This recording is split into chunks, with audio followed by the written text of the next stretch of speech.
Hey students, welcome to my channel study with Divyani. और आज सी language में हम जिस टॉपिक को कवर करने वाले हैं वो है identifiers. So let's get started. Any name is an identifier just as the name of the person, street और सिटी। कोई भी नेम जो होता है वो एक आइडेंटिफायर ही होता है ना। किसके जैसे नेम ऑफ पर्सन, जैसे कि कोई नाम हो किसी का, राहुल, स्ट्रीट हो MG रोड, और सिटी हो Dewas. Okay, the identifier in C language assign name of files, function, variable etc।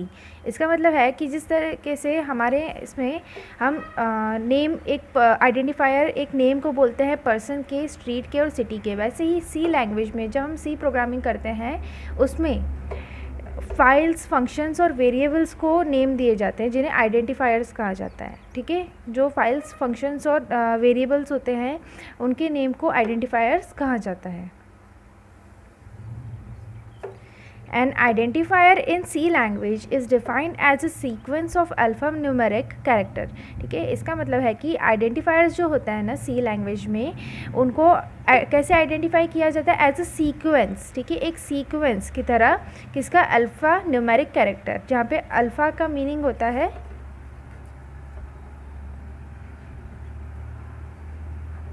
Alphabet,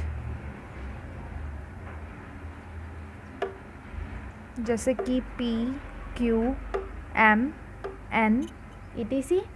और न्यूमेरिक मतलब digits,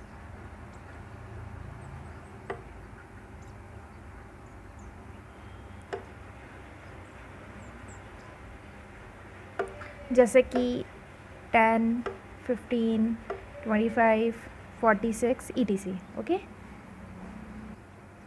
let's come on our next point, जो हमसे कहता है कि the first character always has to be an alphabet. ठीक है, इसका मतलब है कि एक आइडेंटिफायर में जो फर्स्ट कैरेक्टर होता है ना, वो हमेशा एक अल्फ़ाबेट होना चाहिए। ये एक मैंडेटरी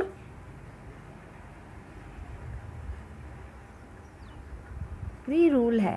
ओके, कि जो फर्स्ट कैरेक्टर होता है ना आइडेंटिफायर में, वो एक अल्फ़ाबेट होना चाहिए। Alphabet ABC, depends upper case या फिर लोअर केस। ओके,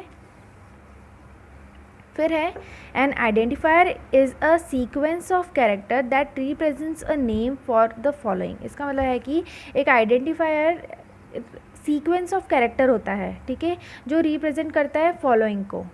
ठीक है, फॉलोइंग जो नेम है, जैसे कि variable, function, label, type definition, structure, macro और मैक्रो पैरामीटर।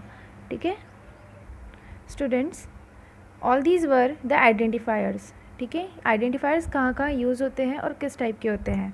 अब हम नेक्स्ट इस पे आ जाते हैं, जो हमें पढ़ाता है कि रूल्स क्या होते हैं आइडेंटिफायर्स के। जो वेरी फर्स्ट रूल है वो ये है कि identifiers consist of one or more upper case and lower case alphabet digit from 0 to 9 and underscore. देखो, इसका मीनिंग ये है कि जो आइडेंटिफायर्स होते हैं ना, वो क्या कंसिस्ट करते हैं? One or more upper case और एंड लोअर केस। ठीक है, मेरे प्रीवियस वीडियो में मैंने आपको कैरेक्टर्स पढ़ाए थे, तो उन कैरेक्टर्स में मैंने आपको अपर केस एंड लोअर केस बताया था। जैसे कि ABC यानी कि कैपिटल में जो होते हैं A to Z, वो होते हैं अपर केस कैरेक्टर्स। ओके, और जो ABC to Z जो होते हैं, जो कि हम कर्सिव जिन्हें कहते हैं, वो होते हैं लोअर केस। ठीक है, वैसे ही यहाँ लिखा हुआ है कि identifiers consist of one or more upper case. ठीक है, आइडेंटिफायर में one or more upper case होते हैं और उसके साथ में लोअर केस अल्फ़ाबेट्स होते हैं। ठीक है, अब आ गया समझ में अपर case and lower case alphabet क्या होते हैं आइडेंटिफायर्स में। उसके साथ में डिजिट्स फ्रॉम 0 to 9 होते हैं। ठीक है, डिजिट्स फ्रॉम 0 to 9। तो हमारे डिजिट्स फ्रॉम 0 to 9 क्या थे? ये 0 to 9 मतलब डेसिमल डिजिट्स, है ना। उसी के साथ में यहाँ लिखा हुआ है कि इसमें अंडरस्कोर भी होता है, ये रहा अंडरस्कोर। ओके, तो अंडरस्कोर भी हमने यहाँ पे पढ़ा था कैरेक्टर्स में, सी दियर अंडरस्कोर। ओके, 26 पे अंडरस्कोर, यानी कि जो आइडेंटिफायर्स होते हैं उनका फर्स्ट रूल हमें क्या कहता है कि identifiers consist of one or more upper case and lower case, मतलब एक या फिर एक से ज़्यादा upper case and lower case होने चाहिए, उसके साथ में डिजिट्स होने चाहिए 0 to 9 और अंडरस्कोर होना चाहिए। ठीक है, the first character of name must be letter और अंडरस्कोर।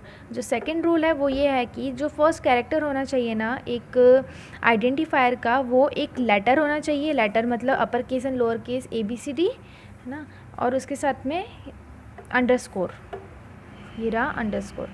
ठीक है, फिर identifiers can be long. Identifiers जो होते हैं वो लॉन्ग हो सकते हैं, but some implementations of C recognise first 8 characters. इसका मतलब ये है कि जो आइडेंटिफायर्स होते हैं ना आपके हिसाब से लॉन्ग या शॉर्ट हो सकते हैं, लेकिन जो C लैंग्वेज होती है वो सिर्फ फर्स्ट 8 कैरेक्टर्स को ही आइडेंटिफाई कर सकती है या फिर उनको ही वो एक्सेप्ट कर सकती है। ठीक है, जैसे मैंने यहाँ पे एग्जांपल दिया है, फॉर एग्जांपल द फाइटर, यहाँ पे मैंने ऐसा लिखा है। ठीक है स्टूडेंट्स, एक पॉइंट नोट कर लेना, ये कैपिटल नहीं आएगा। ठीक है, ये कर्सिव वाला है, small, the fighter.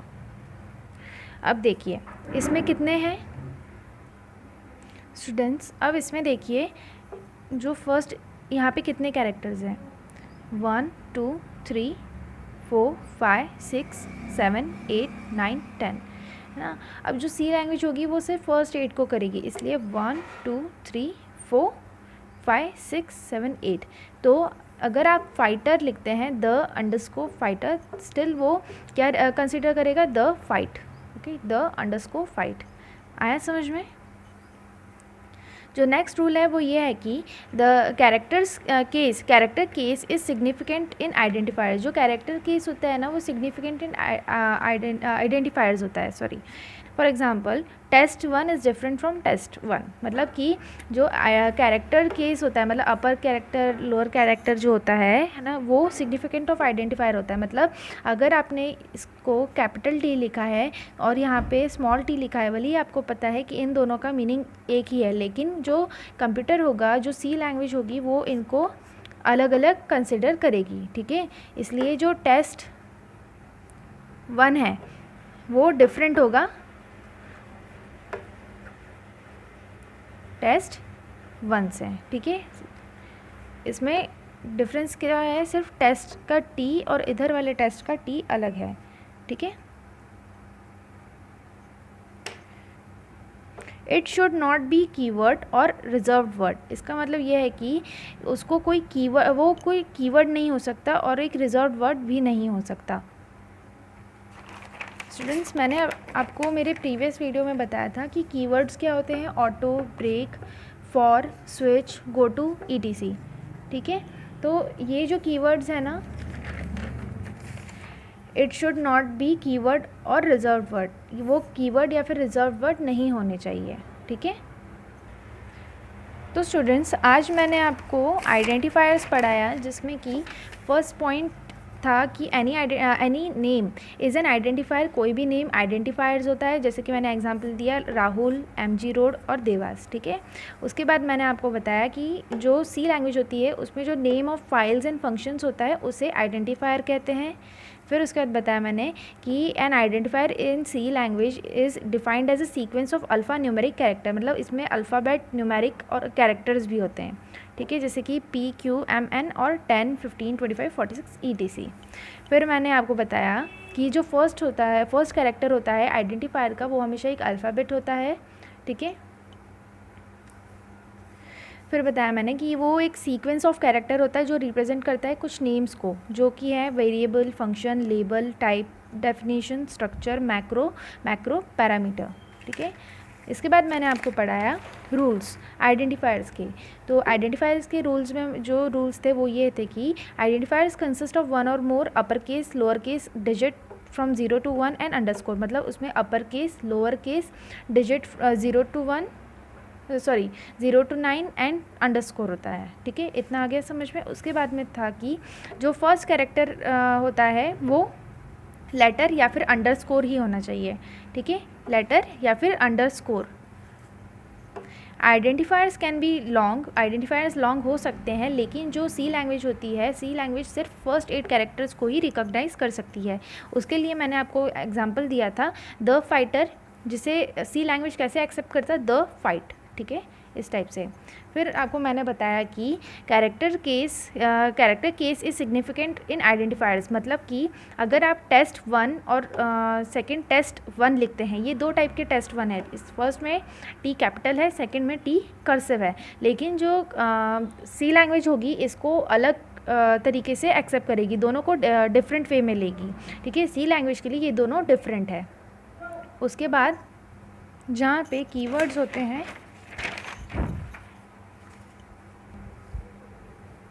Keywords auto, break, for, switch, go to, etc। Okay, तो स्टूडेंट्स आज का टॉपिक यहीं ख़त्म होता है। आपको अगर इस टॉपिक से लेके कोई भी डाउट हो, आप मुझे कमेंट करके बता सकते हैं।